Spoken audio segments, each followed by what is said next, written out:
comenzamos a predicar a partir de este momento la palabra del Señor. Primera de Crónicas 4, 9 y 10, con el título Transformando mi vida y mi destino en oración. Hermanos, hay nombres y hay historias que nos llaman a la atención de manera especial.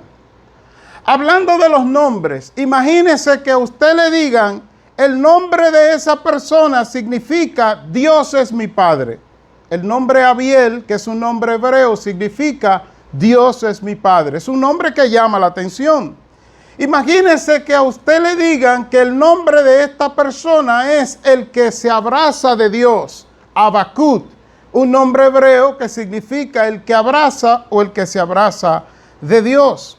Imagínese usted el nombre que signifique Dios sostiene, como el nombre Amós, que significa eso, Dios sostiene. Usted le llamaría la atención, a cualquiera le llamaría la atención un nombre así. Y así hay nombres que no solo son hermosos, sino que su significado nos llaman mucho a la atención. Lo mismo de las historias. Hay historias, sobre todo en la Biblia, que impactan nuestras vidas cuando nosotros oímos esa historia. Imagínense la historia de David y Goliat, una historia que parece una novela, pero que es real. Un gigante amedrentando a todo un pueblo, y llega este muchacho que 17 años o menos, o estaba a punto de cumplirlo, y desafía al gigante, y no con una piedra, no con una espada, como dicen algunos, sino en el nombre de Jehová venció al gigante. Una historia preciosa. Pero imagínense la historia de la mujer samaritana, una mujer que había sido desafortunada en la vida, 5 maridos y ya frustrada. La Biblia no da detalles por qué tuvo tantos maridos. Algunos dicen que era una mujer de vida alegre. Yo me niego como estudioso de la conducta a creer que era una mujer de la vida alegre. Yo creo que era una mujer que quería llegar al punto de tener felicidad en la vida, y una mujer que no se casaba en los tiempos bíblicos, era una mujer que era vista menospreciada, y ella decía, yo no quiero ser menospreciada, yo prefiero pensar así, pero le fue mal y siguió intentando, siguió tratando. Pero qué hermosa historia que Jesús detiene su caminar y se va por un lugar más incómodo para él, y dice, me es necesario pasar por Samaria para encontrarse con esta mujer. Qué precioso es esa historia. Sin embargo, también hay nombres y hay historias en la Biblia y en nuestro diario vivir que nadie quisiera ser parte de esa historia. Ahora mismo tenemos el caso de una pareja que se divorció en España, no sé las razones, y el hombre le dijo, tú te divorciaste, no te preocupes que no vas a tener felicidad nunca más en tu vida porque te divorciaste de mí. Y raptó a sus propias hijas, unas gemelitas preciosas, y se fue en un yate al mar, y ya encontraron una de las gemelitas, que la puso en bolsa y la amarró al ancla del yate y la tiró al mar, y se cree que él y la otra niña, pues también él se lanzó, y aunque no lo han encontrado, pues se cree que desaparecieron. Qué triste historia, nadie quiere saber, oír o ser parte de esa historia. Pues asimismo, en la Biblia hay historias y nombres que uno no quisiera ser parte de ellos, que uno con un solo ápice de empatía. La empatía es la capacidad de uno ponerse en los zapatos del otro, o sea, en el lugar y la circunstancia del otro. La empatía difiere de la simpatía, en que uno simpatiza con la persona dependiendo si el carácter o la personalidad de la persona a la que uno simpatiza es afín con uno. Esa persona me cae bien. Quiere decir que esa persona, su personalidad, su carácter le cae bien a uno. La empatía no es así. La empatía es que independientemente de la personalidad o del carácter de esa persona, si me gusta o no la persona, si me cae bien o no, yo me quito mis zapatos y me pongo sus zapatos para pensar cómo ha sido el caminar, cómo ha sido la trayectoria y entender. Pues vamos a hablar hoy de una historia de la cual en principio nadie querrá ser parte. Un nombre en principio el cual nadie querrá tener. Pero yo quiero hacer una pregunta. Dentro de esto que estoy hablando, ¿puede alguien que haya sido marcado desde el vientre de su madre, puede alguien que haya sido marcado desde el vientre de su madre, marcado para mal, puede esa persona después de crecer cambiar su vida y su destino? Y si la respuesta es sí puede, pues yo lo que le pido es que no lo diga tan rápido. Sí puede. Pero esa persona fue marcada. Usted está hablando sin empatía, porque usted tendría que ir y ponerse en los zapatos de esa persona y responder no desde el punto de vista suyo, sino desde el punto de vista de esa persona, porque estamos hablando de empatía. Ponerse en el lugar y las circunstancias de esa persona. Esa persona nació marcada, una vida desgraciada, una vida golpeada, quizás con una deformidad física, quizás con un problema emocional o espiritual. Y la pregunta, ¿puede esa persona transformar, entiéndase, cambiar su vida y su destino? Si es sí, ¿cómo esa persona puede hacerlo? Bueno, alguien me dirá, bueno, si la persona va a la universidad y se prepara, nosotros culturalmente los hispanos tenemos eso, hay una expresión muy hispana que yo no la uso, pero que es muy hispana y es estudia para que sea alguien en la vida. Eso está muy mal dicho, eso está muy mal expresado. Estudia para que sea alguien en la vida. Lo correcto sería, estudia porque tú eres alguien en la vida. Y como eres alguien en la vida, tú debes estudiar, tú debes prepararte. Pero si vamos a hablar de transformación, si vamos a hablar de cambios profundos, nosotros tenemos que ir al príncipe y señor de los cambios y de la transformación. ¿Quién es? Jesucristo. Jesucristo responde esa pregunta. Oiga cómo Él la responde. En Juan 16:24, sin nadie preguntarle, Él le responde a todos aquellos que desde el vientre de nuestra madre fuimos marcados para mal o por el mal. Él dice, cito, hasta ahora nada habéis pedido en mi nombre. Pedid y recibiréis, escuche bien, para que vuestro gozo sea cumplido. Es Jesucristo que está hablando. Juan 16:24, versión Reina Valera. Pero añadámosle un poco más de contenido a esa expresión de Jesús, a esa oración de Jesús, a través de la versión Palabra de Dios para Todos. Dice, hasta ahora ustedes no han pedido nada en mi nombre. Escuche bien. Háganlo y Dios les dará lo que pidan, así serán completamente felices.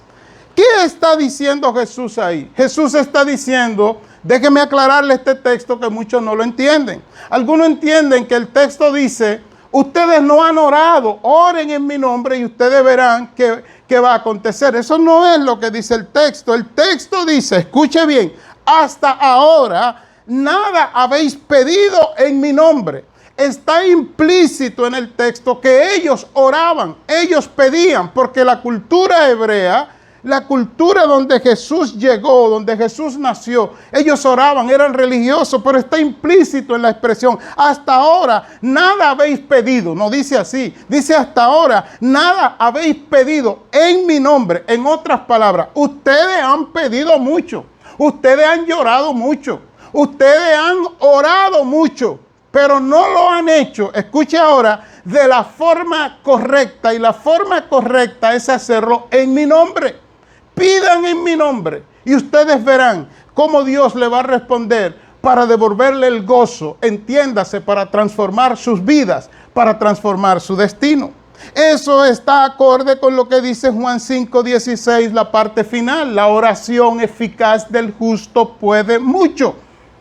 La oración eficaz, la palabra eficaz significa que hace su trabajo. De manera que el texto está diciendo la oración que se hace en el modelo correcto, en la forma correcta, es una oración que hace su trabajo. Dicho eso, veamos la historia con el título Transformando mi vida y mi destino en oración. Veamos la historia de un muchacho que desde antes de nacer ya era un desgraciado, ya era un desventurado, ya era un sin esperanza, ya era una persona, escuche bien, candidato para la depresión, para ser un depresivo, para vivir llorando, para vivir de psicólogo en psicólogo y psiquiatra en psiquiatra, para vivir en las drogas, porque mi papá no me quiso, porque mi mamá no me quiso. ¿Cómo es el nombre de esa persona? Esa persona se llama Jabes, o dicho en el hebreo las palabras, igual que en el griego, se acentúan regularmente al final. Entonces podríamos decir Jabes o Jabes. El acento en la O, el acento en la E. Si es en español es Jabes, lo vamos a decir en función del hebreo sería Jabes. Esta historia solamente ocupa 2 versículos en la Biblia, pero necesitaríamos más de un mensaje, más de un domingo para predicar la historia de Jabes. ¿Cómo es eso? Escuchen esto, curiosidad. La historia de Jabes entra en medio de una genealogía. En la cultura hebrea se acostumbra a decir o a narrar la genealogía, entiéndase, en la descendencia, para ver de dónde tú desciendes. Tú eres Joaquín Pérez, pero tú desciendes de los Pérez o tú eres insertado ahí. Vamos a ver, entonces se va a la genealogía, la descendencia. Y en el capítulo 4 de Primera de Crónicas se está narrando la descendencia o la genealogía de esa tribu, de esas personas de las que está narrando la historia. Y de repente, de manera curiosa, inhóspita, de manera casi inexplicable, este muchacho, desgraciado desde antes de nacer, interrumpe esa genealogía y entra con su propia historia. Hermano, es la primera muestra de que cuando Dios pone su mirada en ti, no importa lo que Dios tenga que interrumpir, Dios se va a encargar de que tú quedes con historia, o de que tú quedes en la historia, quede tu nombre marcado. Por eso no me importa pensar cómo fueron tus inicios, cómo fueron mis inicios, sino qué es lo que tú estás haciendo en cuanto a lo que Dios dice que tú debes hacer. Mira qué es lo que dice de Jabes o de Jabes. Dice en el versículo 9, interrumpiendo la genealogía, repito, interrumpiendo la narración de esa descendencia, y Jabes fue más ilustre que sus hermanos. ¿Por qué entra esa palabra ahí? La palabra ilustre significa que es muy conocido por haber hecho algo importante o sobresaliente en alguna actividad. Repito, ilustre, que es muy conocido, no conocido. El pastor Báez es conocido, pero este no era conocido. Él era muy conocido por haber hecho algo importante o sobresalir en alguna actividad.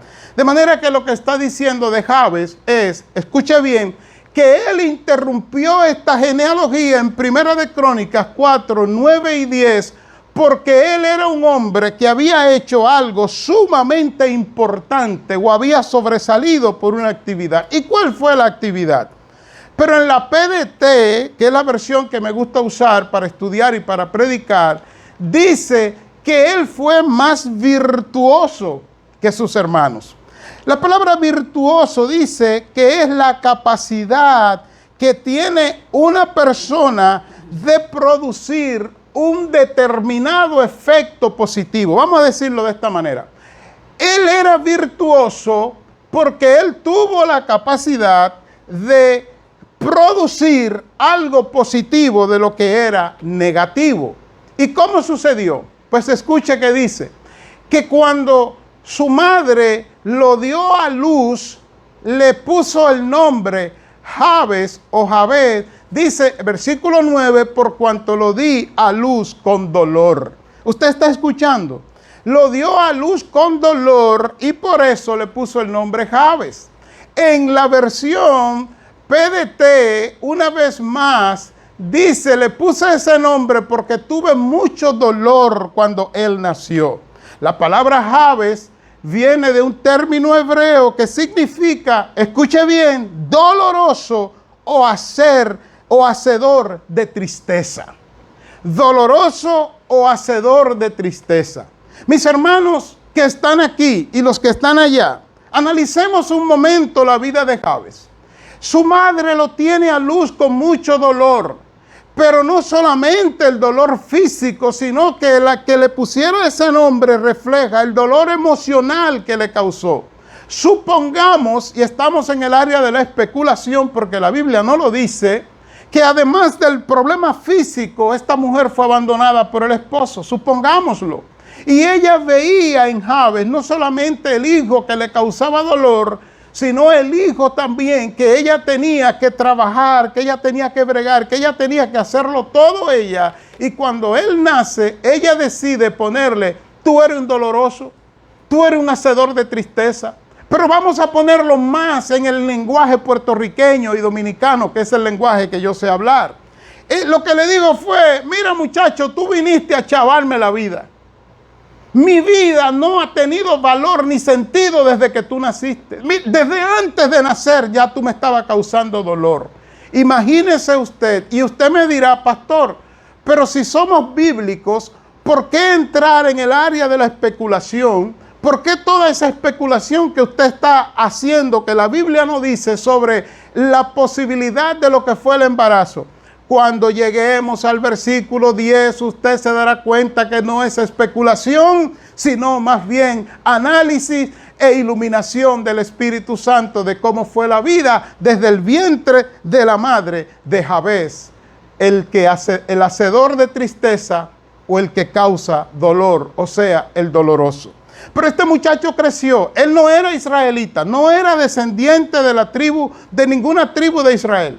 Por tanto, se fue insertado o injertado, adoptó quizá la ciudadanía de Israel. No se sabe porque de él no hay historia. Él no aparece como un descendiente de ninguna tribu, pero fue injertado ahí. Por eso aparece de esa manera. Y él crece señalado por las personas, señalado por la misma madre, pero cuando él llega a la adultez, cuando él llega a una edad promedio, él decide que él va a accidentar la vida que tanto le ha causado dolor, que tanto problema le ha causado. Y entonces en el versículo 10 dice, porque él era un virtuoso, porque él era un ilustre. ¿Qué fue lo que lo hizo ilustre? Que él decidió orar.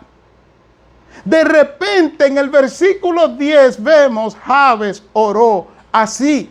Yo les dije al principio que aunque son 2 versículos, se necesitaría más de un domingo para predicar esta historia.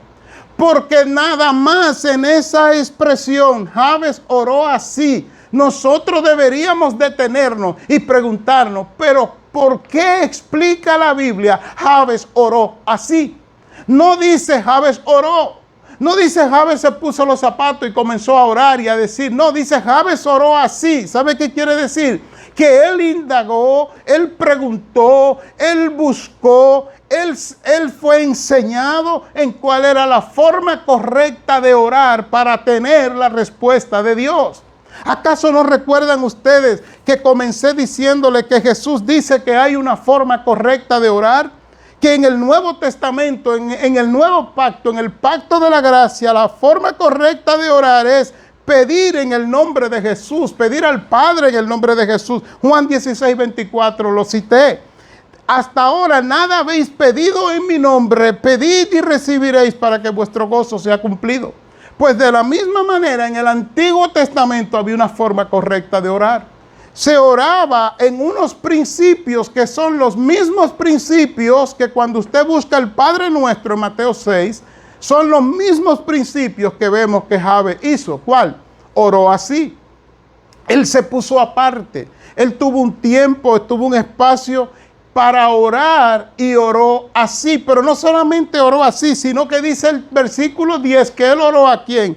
A Plutarco Gómez, al abuelo. No, dice que él oró al Dios de Israel. Y en la versión Reina Valera dice, e invocó Jabes al Dios de Israel. Él no oró a cualquier Dios. Él no pidió a cualquier persona. Él no invocó a un Dios extraño, sino que él oró así. Déjeme poner esto en contexto. Cada vez que usted va de rodilla a orar y usted no ora en los principios bíblicos correctos, usted está orando a un Dios que no existe. Se parece a la historia de Esperando a Godot, una historia, más bien un cuento de dos personajes que llegaron a un lugar y se pararon en una esquina y estaban ahí. Alguien preguntó, ¿qué hacen? Y pues esperando a Godot. Y entonces siguieron la gente pasando y alguien le dijo, ¿qué hace? Dice, esperando a Godot. Pero ustedes tienen mucho tiempo aquí. ¿Quién es Godot? Y no sabemos quién es Godot. ¿Y de dónde viene Godot? No sabemos de dónde viene Godot. ¿Y cuánto tiempo ustedes tendrán que esperar a Godot? No sabemos. Esperando a Godot, pues ustedes estarán eternamente esperando a Godot. Les advierto, si usted no ora en los principios correctos, en los principios establecidos por la Biblia, usted durará mucho tiempo orando, llorando y esperando y no recibirá nada. Pastor, esa es su expresión, esa es su posición. No, es la Biblia que dice, cito, pedid y no recibid porque pedid mal. Él oró así, oró al Dios de Israel. ¿Y qué él oró? Escuche bien. En la Reina Valera dice que él dijo, oh, es una expresión de clamor. Es una expresión de sumisión, pero una expresión también de dolor. Oh, Señor, ya no puedo más. Oh, Señor, estoy aquí porque he tratado todo y nada me ha funcionado. Pero yo sé que tú puedes hacerlo si me dieras bendición. La PDT lo dice de una forma más clara y dice, te ruego que me bendigas. ¿Qué él está diciendo? En nuestro lenguaje pareciera que él está diciendo, dame una casa más grande, dame un carro, porque nosotros erróneamente hemos entendido la palabra bendición, que en el Antiguo Testamento es la palabra hebrea barek o barak, que significa, escuche bien, hablar bien de alguien teniendo la intención de cumplir lo que tú estás diciendo. Aleluya, qué precioso. Lo que él le está diciendo a Dios es, Señor, habla bien de mí con la intención de cumplir lo que tú estás diciendo de mí. ¿Acaso no fue eso lo que hizo Dios con Job? ¿No bendijo Dios a Job? Cuando Dios le dijo a Satanás, mira mi siervo Job, perfecto, o sea, maduro, que no se inclina hacia el mal. Dios estaba hablando bien de Job y en la prueba de Job vemos a Dios cumpliendo la bendición que él habló sobre Job y de Job. Así que él no estaba pidiendo una casa nueva, un carro nuevo, una cuenta más completa en el banco, más tarjetas de crédito, más salud. Él estaba diciendo, Señor, hay un problema aquí. Señor, la gente habla mal de mí. Mi madre me ha acusado de ser el doloroso, el que causa tristeza, hacedor de tristeza. Yo quiero que tú digas una palabra sobre mí y de mí y que tú cumplas esa palabra. ¿Acaso es esa su oración? Que ruja el diablo por donde quiera rugir, pero usted está esperando la bendición de Dios sobre usted. Y entonces él dice, no se para ahí, sino que acto seguido, sin detenerse, él dice en la Reina Valera, y ensanchara, después de bendición, ensanchara mi territorio. Esa expresión ha sido mal entendida. Y aumentes mi territorio, dice la PDT. Permítanme explicarle e ir directo a la explicación por asunto de tiempo, que es lo que está diciendo. Señor, yo quiero que tú hables bien de mí y que tengas la intención de cumplirlo.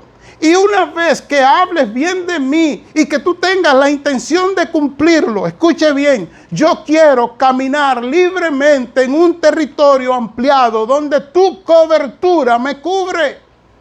Él no está pidiendo más terreno, Él no está pidiendo más territorio, eso no es lo que Él está diciendo. Él está pidiendo más cobertura de Dios. Repito, habla bien de mí, ten la intención de cumplirlo. Y una vez que tú tengas la intención de cumplirla, yo quiero caminar por Santurce, por San Juan, por Trujillo Alto. Yo quiero caminar por Caguas, por Guaynabo. Quiero caminar todo Puerto Rico con tu cobertura.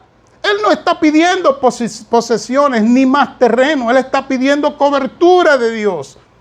¿Acaso pides tú cobertura de Dios cuando oras? Y Él continúa diciendo, en la PDT, Él dice, quédate junto a mí.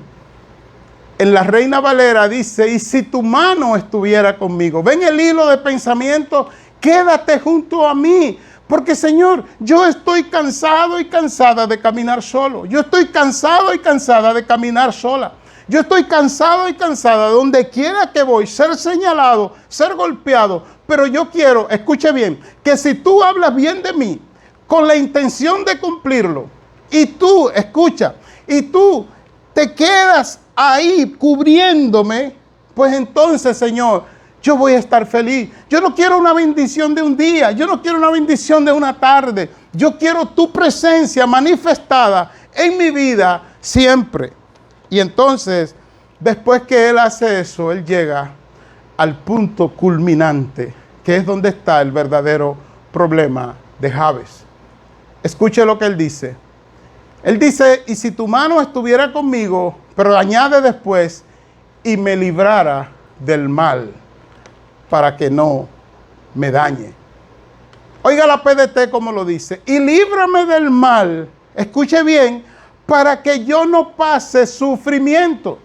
En esta traducción pareciera que Él está diciendo en futuro, para que yo no pase sufrimiento. Pero el texto original, el texto antiguo, se acerca más a decir, porque ya estoy cansado de vivir en sufrimiento, quédate junto a mí. Dicho de manera completa, porque en esta oración hay un concepto gramatical que tenemos que tomarlo en cuenta. ¿Cuál es? En el versículo 10 hay comas y hay íes. Esas íes, comas y íes, forman una conjunción que une lo de la derecha con la izquierda y no se puede separar. Son conceptos gramaticales que hay que tomar en cuenta. Entonces Él está diciendo, repito, número 1, te ruego que me bendiga, habla bien de mí, pero ten la intención de cumplir lo que tú estás diciendo. Yo te ruego que una vez que hables bien de mí, escuche bien, sin dejar de hablar bien de mí, sin dejar de tener la intención, quiero que expanda tu cobertura sobre mí. Porque usted no necesita más tierra, usted lo que necesita es más cobertura de Dios. Y cuando usted tiene más cobertura de Dios, todo lo que usted pisa es suyo, porque es de Dios. Amén. Usted no dijo amén, pero gloria a Dios, la hermana lo dijo, para ella así sea. Y Él dice, aumenta mi territorio, ahí está. Entonces le dice, quédate junto a mí, o sea, hablaste bien de mí, lo vas a cumplir, aumentaste tu cobertura sobre mí, quédate ahí, no te vayas, no me dejes solo, no quiero estar sola, ni solo. Pero entonces la pregunta que le hacemos a Jabes, llegando a la parte final, es, ¿por qué tú quieres todo eso? Ahí está la respuesta, porque yo no quiero vivir más en sufrimiento. Así Él termina. Hermano, él estaba viviendo en sufrimiento y él supo que solamente a través de la oración correcta, la oración al Dios correcto, la oración en el momento correcto y la intención correcta, no orando, Señor, mira a mi madre que me marcó, no, olvídate de tu madre, olvídate de tu padre por un momento, porque estás en la presencia del Creador de los cielos y de la tierra, el que puede transformar tu vida, cambiar tu destino, cambiar tu presente, tu futuro, aunque tu pasado no lo va a cambiar. Y entonces él ora, Señor, líbrame de este sufrimiento. Yo estoy sufriendo. Déjeme decirle algo, iglesia. No está mal que usted le pida a Dios que termine su sufrimiento. No está mal que usted le cuente a Dios sus penas y su tristeza. De hecho, yo preferiría que antes de contársela a alguien, usted se la cuente a Dios, porque Dios quiere oírla. Lo importante es que cuando usted lo haga, escuche bien, usted lo haga con la actitud de decirle al Señor: yo te he contado todo esto, yo te he dicho todo esto, a solas tú y yo, lo he hecho en el nombre de Jesús, a solas tú y yo, pero Señor, cuando me pare de aquí, estas cargas no se van conmigo, estas cargas se quedan contigo, estas cargas las dejo a tus pies, porque como dice la canción de Jesús Adrián Romero, a sus pies hay paz. Y eso hizo Jabes. Él entró por lo correcto, entró primero: Señor, bendíceme, habla bien de mí. Señor, ten la intención de cumplirlo. Expande tu cobertura sobre mí, porque si tu cobertura está expandida, todo lo que yo pise me pertenece. Yo no tengo que pedirte tierra. Yo lo que tengo que pedirte es que expanda tu cobertura. Señor, y cuando haga eso, quédate junto a mí, que esa unción, que esa bendición se quede ahí. Y Jabes, ¿y ahí terminaste? No, Señor, y quiero que termines este sufrimiento. Y sorprendentemente, la historia que no queríamos oír ni ser parte de ella, ahora mire cómo cambia. Hay un punto y seguido en la historia. No hay un punto y aparte. No hay un punto suspensivo. No hay un check mark o una pregunta, sino un punto y seguido donde Dios le dice: de ahora en adelante te concedo lo que has pedido. Amén. Yo concluyo. ¿Qué fue lo que él hizo para mover la mano de Dios? ¿Qué hizo? Orar de la manera correcta. Orar al Dios correcto. Y orar en los principios correctos de humillación y sumisión a Dios. Padre, te doy gracias